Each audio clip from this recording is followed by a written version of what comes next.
En nuestro video anterior comenzamos a hablar acerca de la parábola de la higuera, que es una ilustración que nos enseña toda la historia de Israel desde su inicio hasta nuestros días. Pero, ¿qué pasó con Israel después de que fue destruido y que estuvo disperso por toda Europa? Esto lo estaremos viendo a continuación en este video en Abramos la Biblia con el pastor Alex Henao. Bienvenidos.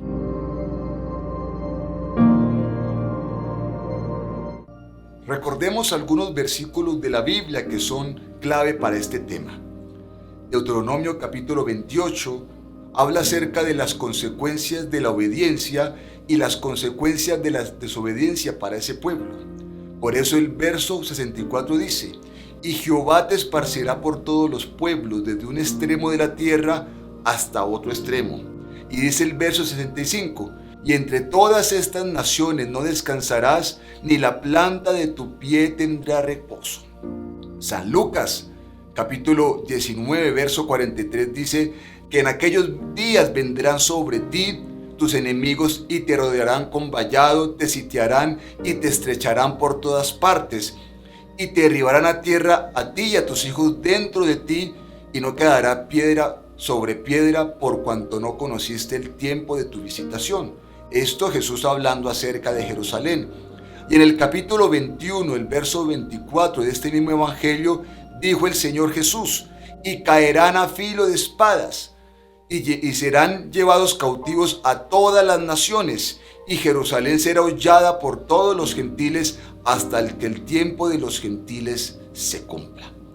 Esta destrucción que fue predicha desde el Antiguo Testamento y confirmada por Jesús para Israel, se cumplió precisamente en el año 70 de la era cristiana, que en eso quedamos en el video pasado, cuando los romanos atacaron Jerusalén una vez más, destruyeron el templo que estaba recién inaugurado, tan solo 6 años de inauguración después de una remodelación de 84 años, destruyeron toda la ciudad y a partir de allí todos los judíos sobrevivientes quedaron completamente dispersos. Algunos años después, más exactamente en el año 135 después de Cristo, en tiempo del emperador Adriano, emperador romano, hubo una última insurrección judía en contra de los romanos. Querían recuperar su ciudad y querían recuperar el lugar para volver a construir el templo. Pero la historia nos dice fielmente que Adriano los dominó una vez más, les dio 2 castigos importantes aquí. Primero les cambió el nombre de Israel a Palestina. Recordemos que Israel nunca se ha llamado Palestina, ni tampoco se llama Palestina, como algunas fuentes históricas lo quieren tratar. Ese fue el primer castigo. El segundo castigo fue que se cumplió San Lucas capítulo 21, verso 24. Y Deuteronomio capítulo 28, verso 64. ¿Qué pasó? ¿Qué sucedió? Los pocos judíos que existían, Adriano lo que hizo fue expulsarlos de su tierra. ¿Y a dónde los expulsó? ¿Para dónde se fueron? Pues se fueron precisamente para Europa. Estamos hablando del año 135 después de Cristo. ¿Qué lugares exactamente? Los judíos en Europa se localizaron principalmente en 2 países. El primero fue la península ibérica, lo que es la actualidad o la actual España. Ahí se estableció una comunidad judía muy importante llamados los sefardíes, por eso los judíos lo llaman sefarat. El segundo núcleo de los judíos se estableció en Alemania más o menos, y lo que es Europa del Este, que son lo que se llaman los judíos askenazis. Ellos llegaron precisamente a este país o a este continente completamente expulsados, porque así lo había dicho la profecía. Una parte de esas profecías también decía que no iban a encontrar descanso, ni la planta de su pie iba a hallar reposo.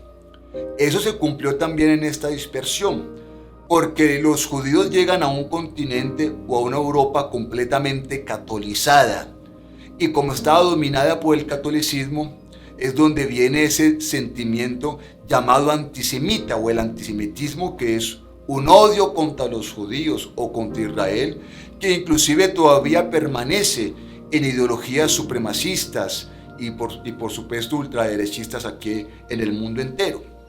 Entonces, ¿qué fue lo que sucedió? ¿Qué dice la historia? Europa no recibe bien a los judíos o a ese pueblo de Israel y empiezan a esparcir un rumor de origen en el Vaticano que decían que los judíos querían apoderarse del mundo entero, que tenían un plan secreto con los masones, que también son muy antiguos, para apoderarse de Europa y destruir la Iglesia Católica.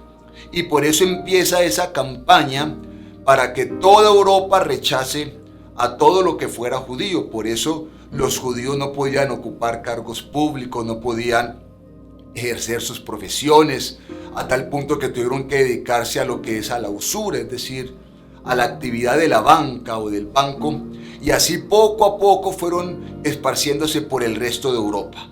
Por otro lado, el versículo de San Lucas capítulo 21, verso 24, había dicho que mientras que los judíos fueran dispersos en las naciones del mundo, Jerusalén, que es la ciudad santa o la ciudad sagrada, iba a ser hollada por gentiles hasta que el tiempo de los gentiles se cumpla.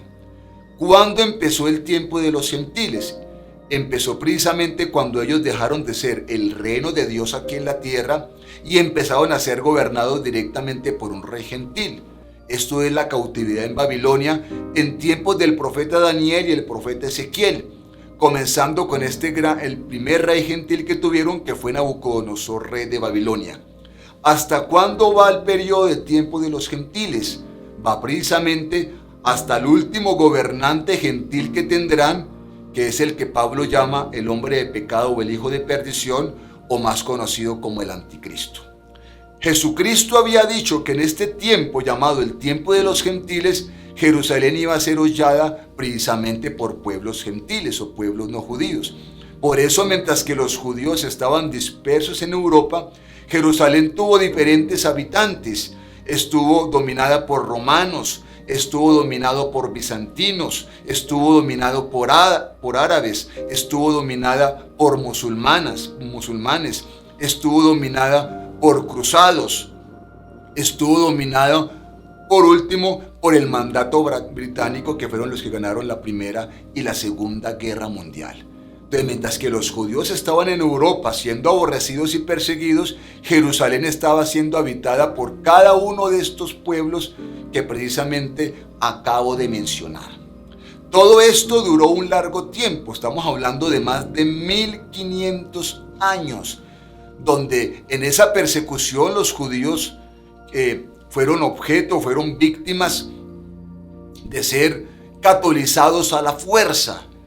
Aquellos que realmente querían conservar su vida debían decir que eran católicos, se habían convertido al catolicismo. Y aquí es donde nace la figura de los judíos marranos, muy conocida en la historia. ¿Por qué? Porque para demostrar esa fidelidad al catolicismo, los judíos debían tener un cerdo en el patio de su casa. Todo esto, ¿cómo siguió desarrollándose? Los judíos clamaban a gran voz la posibilidad de volver otra vez a su tierra, de volver otra vez a establecer una nación, un pedido que fue rechazado por el mundo entero. Hasta que en la historia de repente apareció un personaje muy conocido por todos, que fue Adolf Hitler. Adolf Hitler surge después de la Primera Guerra Mundial, donde la principal perdedora fue Alemania.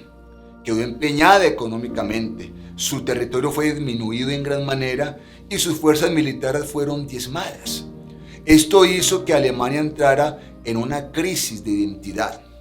Hitler empezó primero a difundir y anunciar quiénes eran los principales culpables de esta derrota. Y en el año 1923, cuando escribió un libro llamado Mi lucha, con las bases de un hombre llamado Martín Lutero, que había escrito en el año 1453 un libro llamado De los judíos y sus mentiras, Hitler dice que los principales culpables son los judíos, que según Martín Lutero a los judíos había que expropiarle todas sus propiedades, todo su dinero, y que finalmente debían ser muertos como unos gusanos venenosos. Así lo dijo Martín Lutero y asimismo lo retomó Hitler. Cuando Hitler llega al poder en Alemania en el año 1933, con una ideología llamada el nacionalismo, que es una ideología de supremacía racial y de ultraderecha, establece un proyecto llamado la solución final.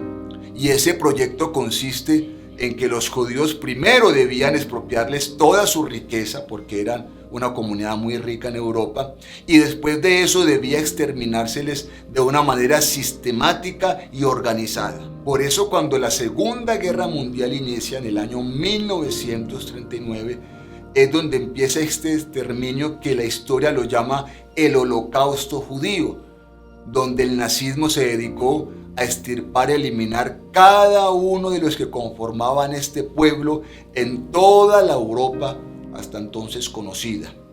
Empiezan a llevarlos en guetos, luego empiezan a llevarlos a campos de concentración, y en ese proceso murieron más de 6 millones de judíos, la tercera parte de todos los judíos del mundo, de los cuales 1 millón eran prácticamente niños. ¿Qué sucedió acá? Esto fue una historia muy triste, pero este fue el medio por el cual los judíos podían volver a pedir su tierra. Porque aunque Dios les había dicho que iban a ser dispersos por el mundo, por las naciones, y que iban a ser odiados por todos los pueblos, al mismo tiempo la Biblia había mencionado que ellos iban a regresar de sus cautiverios, iban a volver a sembrar sus viñas, sus viñedos, y que nunca más iban a ser sacados de su tierra. Eso lo encontramos en el libro de Amós, capítulo 9, versos 14 y 15. ¿Qué sucedió? Cuando terminó la Primera Guerra Mundial, en la Segunda Guerra Mundial en el año 1945, y cuando el mundo se dio cuenta de todo el horror que había sucedido con el pueblo judío, pues entró en un dilema de conciencia, porque el mundo, al enterarse de todas estas cosas desastrosas, entró en un dilema de conciencia. Y en ese dilema de conciencia es donde en la recién creada ONU, en la resolución 181, votada el 29 de noviembre de 1947, acordaron de que se creara otra vez la nación de Israel en la misma tierra de sus antepasados o antigüedad. ¿Por qué? Porque a ellos les habían prometido otro tipo de territorios. Les habían prometido un territorio en Rusia, les habían prometido un territorio en lo que es África, inclusive una fracción en lo que es la actual Argentina. Pero todas estas propuestas fueron rechazadas por los dirigentes judíos de Europa, porque ellos sustentaban que ellos debían regresar a su tierra. ¿Qué es lo que sucedió entonces? Isaías capítulo 66, verso 8, el profeta dijo que en un solo día iban a ser una nación, y la tierra iba a ver un pueblo que estaba de parto. Eso se cumplió cuando Israel volvió a ser nación. ¿Cuándo fue esto? El 14 de mayo de 1948 fue cuando fue declarado en Tel Aviv la nueva nación de Israel. Aquí se cumple lo que había dicho el Señor. El Señor había hablado de la higuera y había hablado de unas hojas tiernas, es decir, que son las primeras hojas que a un árbol le salen después de haber sido despoblado por una estación o una influencia polar. Aquí Israel tuvo solamente una partecita de todo el territorio que le correspondería. Pero al fin y al cabo, el 14 de mayo de 1948 volvieron a ser una nación después de casi 2000 años de dispersión. Cuando el mundo nunca pensó que Israel iba a volver a ser una nación, que ese pueblo iba a volver otra vez al territorio o a la tierra de sus antepasados, la palabra de Dios se cumplió a cabalidad. Y a partir de allí, esas hojas han venido creciendo y creciendo. Porque desde el año 1948 hasta la actualidad, Israel se ha restablecido como nación. Y no solamente se ha restablecido como nación, sino que todas las promesas que iban acompañadas de ese restablecimiento se han venido cumpliendo de una forma progresiva. Como la restitución, por ejemplo, del idioma del hebreo, que el hebreo era una lengua completamente muerta. Cuando Israel vuelve a ser nación, el hebreo lleva más de 2000 años de ser una lengua completamente muerta. En tiempos de Jesús, el hebreo llevaba casi 6 siglos de ser una lengua completamente muerta, en un uso común. Pero la profecía venía acompañada de esto. la restitución de la tierra, la restitución del idioma, la restitución de la moneda. Por eso en este momento tienen el shekel, que es igual al ciclo, que es lo que nos habla la Biblia. Y no solamente esto, sino promesas de cultivo, promesas de abundancia, promesas de prosperidad, promesas de vanguardismo, que es lo que estamos viendo en la actualidad en Israel. Israel es considerado, por ejemplo, en la actualidad como el país más vanguardista de todo el Medio Oriente. Entonces vemos cómo aquí toda la profecía dicha por Jesús a través de la parábola de la higuera se cumple por completo. Entonces, ¿qué fue lo que dijo el Señor? Que cuando esto fuera una realidad, cuando la parábola de la higuera se cumpliere, debían estar atentos porque el reino de Dios se ha acercado. ¿Qué podemos deducir acá? Que esta profecía está completamente cumplida. Desde que Israel se ha vuelto a convertir en una nación y desde que se está fortaleciendo como nación, ya nos dice que el advenimiento del Señor está más cerca que nunca. Así que en este aspecto, ¿qué podemos decir? Que realmente la iglesia y todos los creyentes en el mundo, hoy más que nunca debemos estar preparados. ¿Por qué? Porque según el Señor, el advenimiento de Él estaría completamente cerca. Así que quiero animarles a todos los que tienen oportunidad de escucharme a que tengamos una perseverancia, una constancia en las cosas que hemos creído. Y a todos aquellos que no han tenido la oportunidad de recibir a Jesús en su corazón, de que esto es una oportunidad, pero al mismo tiempo es una voz de alerta, que de acuerdo a esta gran parábola y esta gran profecía, el advenimiento del Señor está más cerca que nunca. Queremos agradecer a todos aquellos que han participado de estos videos, que han apoyado nuestro canal, y también invitar a todos aquellos que no se han suscrito, que lo hagan, que activen la campana de notificaciones y que no se pierdan ninguno de nuestros contenidos. Bendiciones para todos.